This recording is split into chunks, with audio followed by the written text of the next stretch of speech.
So இந்த மலை ஜப யாத்திரை இது என்னுடைய 2வது நாள் இந்த மலை ஜப யாத்திரை. ஸோ கடினமான வழி, கடினமான பயணம், முள் குத்துது, முள்ளுகள் குத்துது. ஸோ கடினமான பாதை, கடினமான வழி போயிட்டுருக்கேன். ஸோ இது என்னுடைய 2வது பாகம். இந்த மலையில் நான் ஜோம் பண்ணுடைய 2வது பாகம். ஸோ இப்போ ட்ராவல் பண்ணிகிட்ருக்கேன். ஸோ கர்த்தர் பெரிய காரியங்களை செய்கிறாரு. ஸோ ஆனால் வழிகள் பார்த்தீங்கன்னா தான் டேஞ்சரஸான வழிகள். காமிக்கிறேன், ஒரு நிமிஷம் பாருங்கள் அந்த வழி எப்படி இருக்குன்னு சொல்லிட்டு உங்களுக்கு காமிக்கணும். என் பின்னாடி காமிக்கிறேன். பள்ளம் தெரியுதா? இந்த பள்ளத்தில் தான் இப்போ நான் இறங்க போகிறேன். இந்த பள்ளத்தில் தான் இப்பொழுது இறங்க போகிறேன். வா. ஸோ இறங்கிட்டேன். முழுக்களாக இருக்குது, அது குத்துது உடம்பெல்லாம். ஸோ இங்கெல்லாம் என் சைக்கிள் வராது, இங்கெல்லாம் என் சைக்கிளை கொண்டு வர முடியாது. ஸோ இந்த 2வது நாள் ட்ராவல் ரொம்ப வித்தியாசமாக இருக்க போகுது. ஏன்னா நிறைய காரியங்கள் என் நேற்று ஆண்டு நிறைய காரியங்கள் பேசினார். இந்த ட்ராவல் பண்ணும்போது அநேக காரியங்கள் பேசுகிறாரான்ற இடப்படுறாரு. ஸோ அதை தான் உங்கள்கிட்ட கண்டினியூஸாக நான் ஷேர் பண்ணிகிட்டே வரேன், சொல்லிக்கிட்டே வரேன். ஸோ இன்றைக்கும் ஆண்டு நிறைய விஷயங்கள் பேச போகிறாரு. ஸோ அதை நீங்கள் பார்க்க போகிறீங்க. ஸோ பார்க்குறது மட்டும் இல்லாமல் ஸோ உங்கள் வாழ்க்கையில் அதை அப்ளை பண்ணணும். அப்ளை பண்ணால் தான் அது யூஸ். அப்ளை பண்ணலைன்னா எந்த யூஸும் கிடையாது. ஸோ முழுக்களாக இருக்குது போகிற இடம் எல்லாமே. இந்த முள் குத்தி நம்மளுக்கு எரிச்சல் தான் உண்டாக்குது. என்ன பண்ணுறது, வழி இல்லையே, போய் தானே ஆகணும். கலப்பில் கை வச்சுட்டு திரும்ப பார்க்க முடியாதுல்ல. முன்னேறி போயிட்டு தான் இருக்கணும், பின்னாடியெல்லாம் போகக்கூடாது. முன்னேறி தான் ஏறிட்டோன்னா போய்கிட்டே இருக்க வேண்டியதான். ஸோ பாருங்கள் எவ்வளோ பெரிய பள்ளத்தாக்கு, மலைகள் பள்ளத்தாக்கின் வழியாக ஆண்டவர் என்னை நடத்துகிறாரு. ஸோ இது ஆண்டரோடு உள்ள நேரம் எனக்கு இன்றைக்கி. இது இந்த மலைப்பகுதியில் ஆண்டரோட நேரம். ஆண்டர் என்கிட்ட பேசணும், என்கிட்ட இடைப்படணும் அப்படின்றது எனக்கு ரொம்ப ஆசை. ஏன்னா மோசையில் சீனாய் மலையில் ஆண்டவர் பேசின ஆண்டவர் என் கூட பேச மாட்டாரா? என் கூட ஆண்டவர் பேசணும். மோசையோட பேசின ஆண்டவர், ஆப்ராஹமோட பேசின ஆண்டவர், ஸோ இவங்களோட பேசின ஆண்டவர் என் கூடயும் பேசணும் இல்லையா? ஸோ தனியாக ஆண்டருடைய சமூகத்தில் வரும்போது தான் ஆண்டர் நிறைய விஷயம் நம்முடைய வாழ்க்கையில் கற்றுக் கொடுப்பார். தனிமை வாழ்க்கையில் ரொம்ப நல்லது.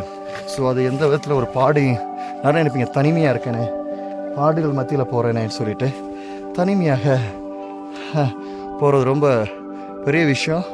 ஸோ அதனால தான் ட்ராவல் பண்ணிகிட்ருக்கேன்.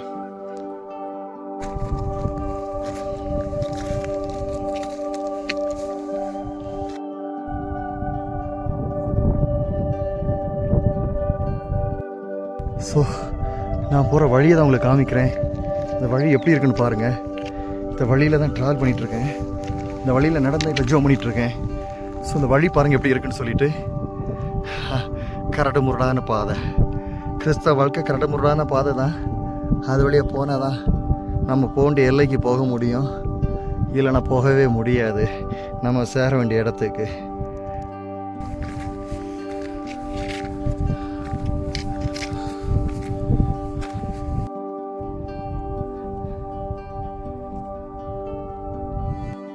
வேதாமத்தில் ஆண்டவர் சொல்லியிருப்பார், 2 பாதை பரலோகத்துக்கு போகிறது. ஒன்று இடுக்கமான வாசல், ஒன்று விரிவான வாசல். இந்த விரிவான வாசலில் அநேகர் பிரவேசிப்பாங்க. இடுக்கமான வாசலில் கொஞ்சம் பேர் தான் பிரவேசிப்பாங்க. இந்த இடுக்கமான வாசல் வழியாக பிரவேசிக்க வேலையில் தான் அவங்களால பரலோகத்தில் வர முடியும். நீதிமான்கள், இயேசு கிறிஸ்துவாக இரத்த சாட்சியாக மரிக்கிறவர்கள். ஸோ இவங்க எல்லாம் எப்படி ட்ராவல் பண்ணாங்கன்னு பார்த்தீங்கன்னா, இந்த இடுக்கமான பாதை, இந்த இடுக்கமான பாதை சரியாக இருக்காது. இடுக்கி நம்மளை அடித்து நொறுக்கி வேதனைப்படுத்தி காயப்படுத்தி பசி எடுக்க வச்சு பட்னி எடுக்க வச்சு நம்மளை ஊழியம் செய்யாத அளவுக்கு நமக்கு நிந்தனைகளையும் வேதனைகளையும் கவலைகளையும் பாடுகளையும் பிரச்சனைகளையும் போராட்டங்களையும் கொண்டு வந்து ஊழியம் செய்ய விடாத அளவுக்கு நெருக்கி நம்மளை கொல்லும். தினம் நம்மளை கொன்று சாகடிச்சுட்டே இருக்கும். நம்மளை சாகடிக்கிறத அந்த பிசாசு பார்த்துக்கிட்டே இருப்பான். பாரு ஆண்டருக்கென்று ஓடுற இல்லை, நீ சாகுடா, சாகு. இயேசுக்காக ஓடுற இல்லை, அடிப்படு. இயேசுக்காக ஓடுற இல்லை, சாப்பாடு இல்லை, பாரு நீ பிச்சை எடுக்கிற பாரு அப்படின்னு சொல்லிட்டு சாத்தான் நம்மளை அப்படி காயப்படுத்திக்கிட்டே இருப்பான், நொறுக்கிட்டே இருப்பான். அந்த போகிற ரூட்டெல்லாம் பயங்கர கஷ்டமாக இருக்கும். இயேசுவை பற்றி சொன்னால் கன்னத்தில் அடிப்பாங்க, இயேசுவை பற்றி சொன்னால் சிரிப்பாங்க. இயேசுவை போல் வாழ்ந்தா இவன்லாம் இயேசுவை போல் வாழ்கிறான பாடுறா அப்படின்னு சொல்லுவாங்க, நக்கல் அடிப்பாங்க, கிண்டல் அடிப்பாங்க. ஆனால் இயேசுவை பார்த்து ஓடும்போது அந்த இடுக்கமான பாதை கூட எங்களுக்கு சொர்க்கம் மாதிரி தான் இருக்கும்.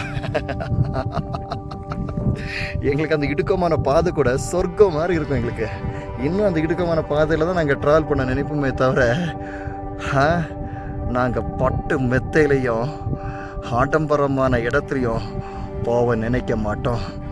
ஆடம்பரமான கார்லையும் ஆடம்பரமான வீட்லேயும் தங்கணும்னு நினைக்க மாட்டோம்.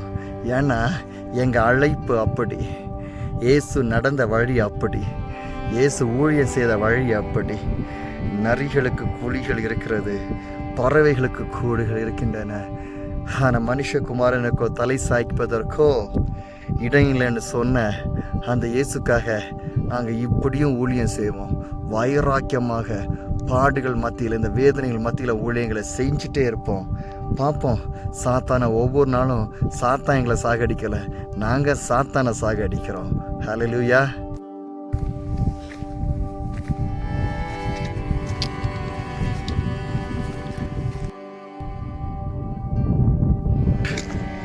Hilly fruit. But this is a flower, no? Flower? But where is the fruit is there? See. This.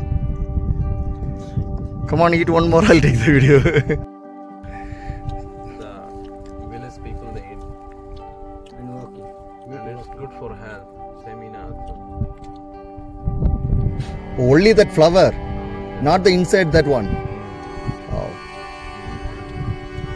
Slippery way. Let's we walk. Wow. Wow, praise God.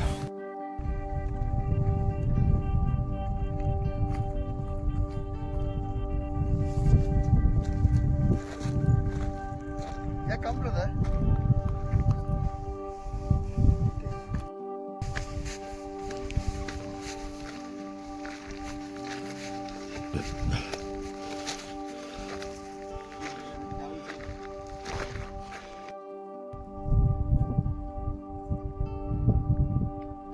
So போகிற வழியில் எனக்கு அருமையான ஒரு ஃப்ளவர் நல்லா அழகாக இருக்குல்ல அந்த பூ. இந்த மலைப்பகுதியில் அழகாக இருக்குது. இந்த மலைப்பகுதியில் இந்த கிடைக்கும். இங்கே இருக்க மலைவாழ் மக்கள் இதை சாப்பிடுவாங்க. எப்படின்னு பார்த்தீங்கன்னா, இதை எடுத்து இந்த பூவுடைய இதெல்லாம் எடுத்து இப்படி சாப்பிடலாம். ஆனால் இது வந்து இனிப்பு தன்மை கிடையாது, இனிப்பும் கிடையாது, கசக்கும் இல்லை. ஆனால் புளிப்பு தன்மை இருக்குது, அதிகமாக புளிப்பு தன்மை இருக்குது. ஸோ இந்த இதழை எடுத்து நம்ம இப்படி சாப்பிட முடியும். ஸோ இந்த வழியில் தான் எனக்கு இது கிடச்சிது. ஸோ என் கூட வந்து ஒரு தம்பி தான் எனக்கு இன்ட்ரடியூஸ் பண்ணாப்புல இது சாப்பிடலான்னு சொல்லிட்டு. ஸோ நானும் ட்ரை பண்ணி பார்க்குறேன். குட், டிஃப்ரெண்ட் டேஸ்ட் இந்த போகிற வழியில் கூட நமக்கு கிடைக்குது. Good, that's great. ஸோ இப்படியெல்லாம் உணவு கிடைக்குமா காட்டில் போகும்போது? கிடைக்கும். நம்மளையும் போஷிப்பார்.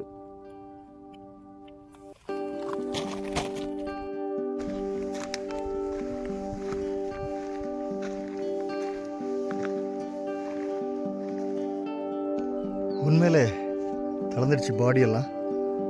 ஆனால் இனியும் போகணும், இன்னும் ஜபிக்கணும் அப்படிதான் மனசுக்கு தோணுது. ஆனால் உடம்பு ரொம்ப தளர்ந்துடுச்சு. ஸோ தளர்ந்தாலும் கூட தொடர்ச்சியாக ட்ராவல் பண்ணி தான் இருக்கிறேன். எப்படியாவது கண்டிப்பாக இன்றைக்கி நான் சாயந்தரம் வரைக்கும் ஜெபம் பண்ணுவேன் இந்த மலைகளில் நடந்து. ஸோ அவனுடைய பிரச்சனத்தை என்னால் உணர முடியும். ஆண்டு அநேக காரியங்கள் எங்களோட பேசுவார், அதை நான் கேட்கணும். ஸோ தொடர்ச்சியாக ட்ராவல் பண்ணிகிட்டே இருப்பேன். ஸோ அந்த பிரச்சனை எனக்கு வேணும். அந்த பிரச்சனை எல்லாமே என்னால் ஊழியம் செய்ய முடியாது.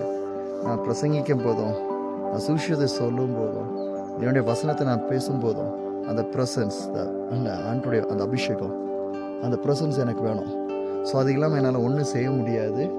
ஸோ இப்படி வரும்போது ஆண்டு அநேக காரியங்களை பேசுகிறாரு. என்னுடைய ஆவிக்குரிய வாழ்க்கையில் அது பெரிய ஒரு பலமாக இருக்குது, பெரிய ஒரு எனர்ஜெட்டிக் எனக்கு கொடுக்குது. என் ஆவிக்குரிய வாழ்க்கையில் சரீரமாக தளர்ந்துட்டேன், ஆனால் ஆவிக்குரிய வாழ்க்கையில் நான் தளரலை. தொடர்ந்து ட்ராவல் பண்ணிட்டு தான் இருக்கேன்.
ஸோ ஒரு வழியாக ஒரு பகுதி வந்து இங்கே பார்த்தீங்கன்னா நிறைய மரம் நிற்குது, ஏகப்பட்ட மரங்கள். இங்கே பாருங்க, ஏகப்பட்ட மரங்கள் நிற்குது.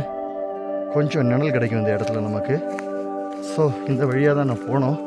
ஸோ நிறைய மரங்கள் நிற்கிறதுனால தான் கொஞ்சம் ரெஸ்ட் எடுக்கலாம். திரும்பவும் ட்ராவல் போயிட்டே இருக்க வேண்டியதான்.